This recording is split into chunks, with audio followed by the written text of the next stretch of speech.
There's so many tricks. It's full of traps. The game is awesome. The world is really well made. Every area. What I liked about Dark Souls 1 is that there's a story, but it's really hard to figure it out on your own, or it doesn't reveal itself to you explicitly. You have to kind of look around and read a lot to figure out what's going on.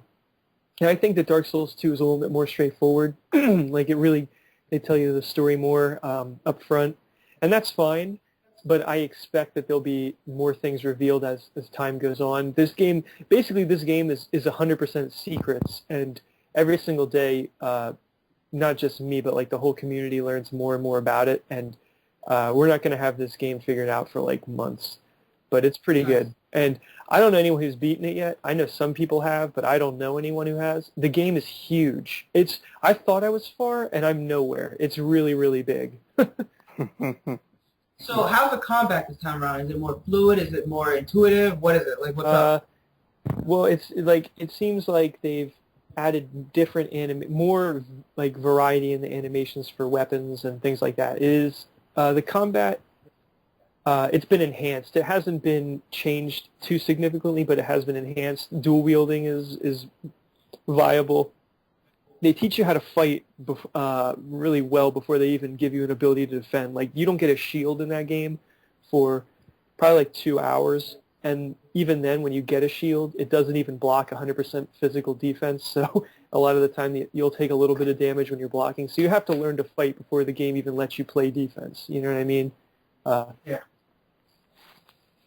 All right, so it's good. A big part of Dark Souls, the whole franchise, the Souls series, is like the boss battle. So far, what is the toughest boss battle that you've encountered so far in the game? In the first game, the boss in Dark Souls 2. No, in the first game, it comes right out of the box, and like the bosses are pretty tough. In this game, the first couple of bosses aren't too bad, but I just got into a fight. I don't want to give too many spoilers for people who haven't played yet and plan on it, but there's a fight where it's basically like 3-on-1, 3 gigantic bosses that attack you all at the same time, and that was a freaking nightmare for a little while. They killed me like 5 times in a row, and it was really hard.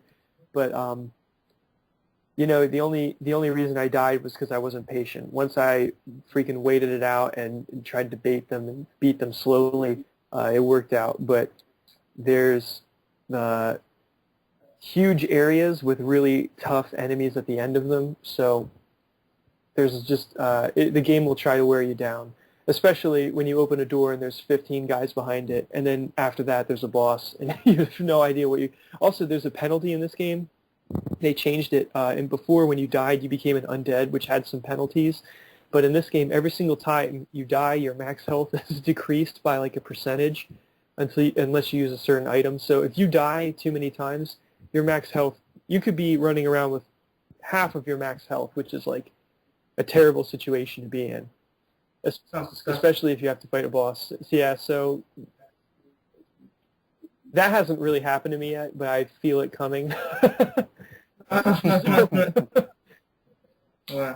yeah, that's really all. I mean, I haven't gotten far enough to really, as far as where I am right now, the game's been a blast. Nice. All right, that's another like big experience that came out for people who are still on last generation's consoles. You can get Dark Souls 2 for Xbox 360 and the PS3. Okay, so tomorrow we are getting MGS Ground Zeroes, Kojima's prologue to MGS 5, which is, does anyone know what the projected release date for that is, or no? Is it next year? Yeah. There was news that came out today. People who pre-ordered Ground Zeroes, they got an email saying stuff that they complete in the game. It would stuff that they would complete in the game would come out. They'll get DLC of some sort, and it would come out in early 2015. So a lot of news sites and sources have been holding on to that 2015 date. All right. So my stance on... I'm sorry, what? Not far.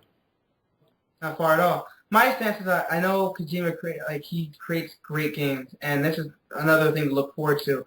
I'm not keen on the prologue situation because I'm hearing various reports that it's not so much gameplay as in more you're watching what's going on. but that really is subjective, and we'll only have to wait till tomorrow. Well, Tuesday, the 18th, March 18th, to figure out what really is entailed in Ground Zeroes. But what are you guys looking forward to? Are you guys hyped for it? Or are you guys just meh about it? I'm never excited for Metal Gear until I play it, but when I play it, I'm like, why wasn't I excited for this? You know what I mean? That happens to me every single time. It's always well made. I'm not half as excited for this as I am for 5. I'm sure I'll get it at some point. Right now, like, it just has massive competition for me, for my time, you know? It came out in between the 2 games that I wanted more than anything else this year. And I just don't know. I'll pick it up, but it's not going to be for months. What about you, Jerry? What are your thoughts? Ground Zeroes. It does look interesting. Kojima came out and said a couple months ago, or probably even longer than that, that he didn't want MGS fans waiting for Phantom Pain too long. So he decided to split up Ground Zeroes as Phantom Pain and send out Ground Zeroes earlier than Phantom Pain. So this is where we are now. As far as when I will get it, I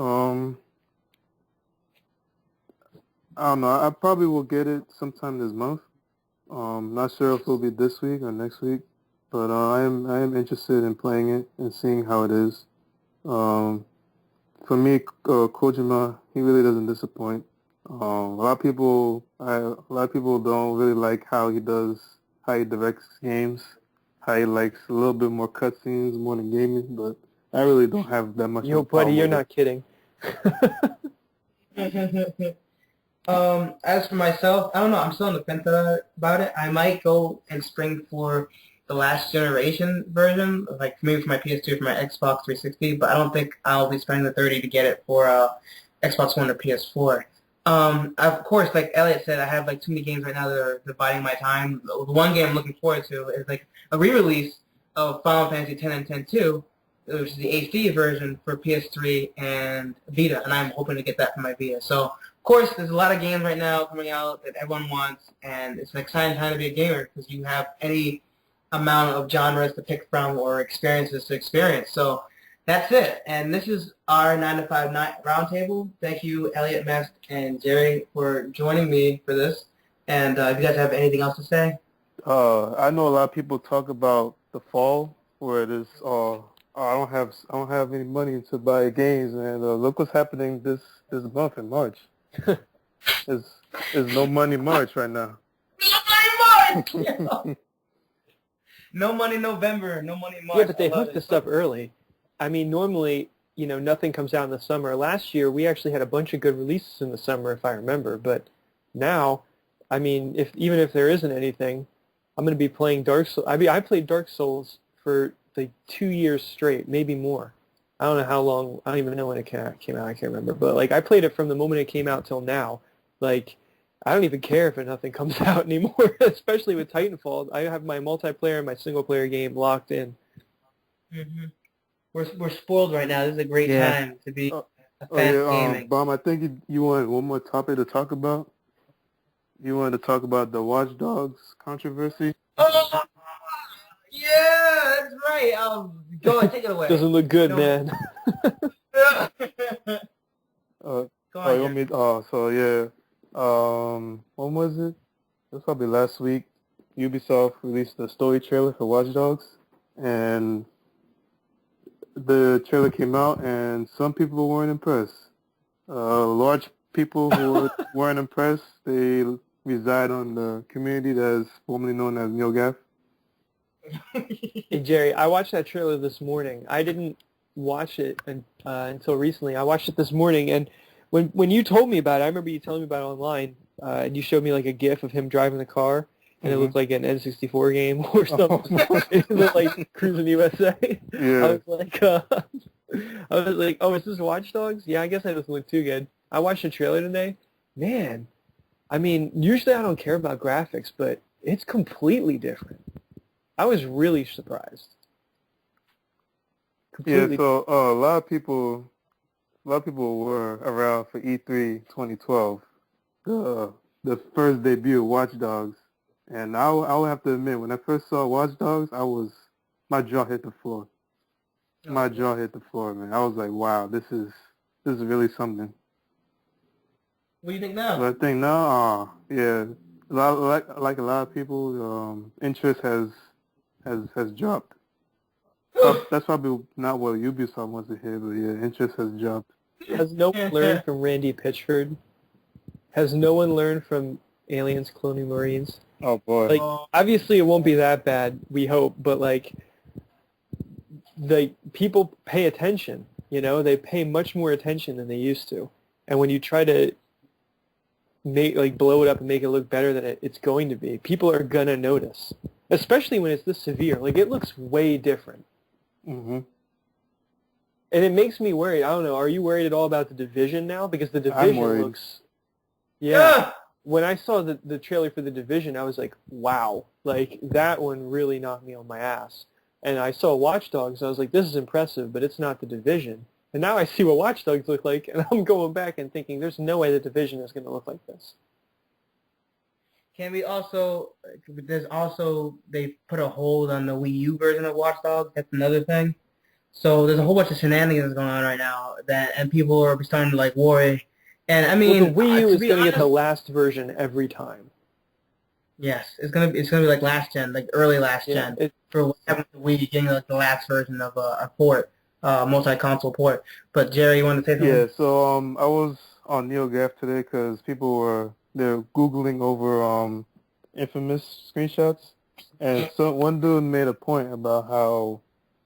Because they were comparing how Watch Dogs then and now, and Infamous then and now, and they were saying how Watch Dogs currently was being developed for 2 generations, unlike Infamous, which is Sucker Punch, a Sony studio working solely on PS4. So I think that has a lot to do with why Watch Dogs decreased in quality. Like, I see that, and then I have a little bit more faith in the Division, but you still gotta be a little skeptical about it. Yeah, you have to. I mean, that all started back in the day with, like, Madden games, where when they would release the Madden screenshots, and it would look like, it would look like a game now, and it would come out on the PS2. You'd be like, why does this guy look like shit? You're wondering what happened between the screenshots and now. But, yeah, of course everyone's going to be worried now. We're supposed to be in the next gen, and it looks like nothing has changed. It makes you question why you drop like 500 or 400 on your console when you're getting a game that looks like it came out for the PS3 era. But then again, this is just the beginning of the new console cycle, so the games at the start are going to look like games from the previous cycle. Like, the reason we have these consoles now is for what comes out in a year, but we need something to hold us over until that happens. So, like, it's going to be like this for a little bit. Here's one thing. I don't know if Jerry remembers this, but while I was in the TitanFall beta, one of the stages has a waterfall, or, like, water draining from a pipe. And I ran under it, and I looked up in my Titan to see if I could get, like, drops of water on the HUD, and that didn't happen. I was like, wait, I got this, and that happened in Metroid Prime when it was raining on the first stage, and you got, like, little water droplets on Samus's visor. They couldn't do that in this one, but I was kind of just joking. But you're right. We need to give it time. But right now, I mean, if you want to be realistic, it's probably because your Titan's vision is like through a sensor, and it's not like That's also true. That's also true. It's not like glass, Yeah. But, I mean, we have plenty of games to hold us over for, like, several months, to be honest with you, handhelds and otherwise. So that's it for this roundtable. Thank you for joining me, guys, and you'll be hearing from us hopefully next week. So take care, guys. Thank you for listening to 9 to 5's Roundtable. All right, thank you.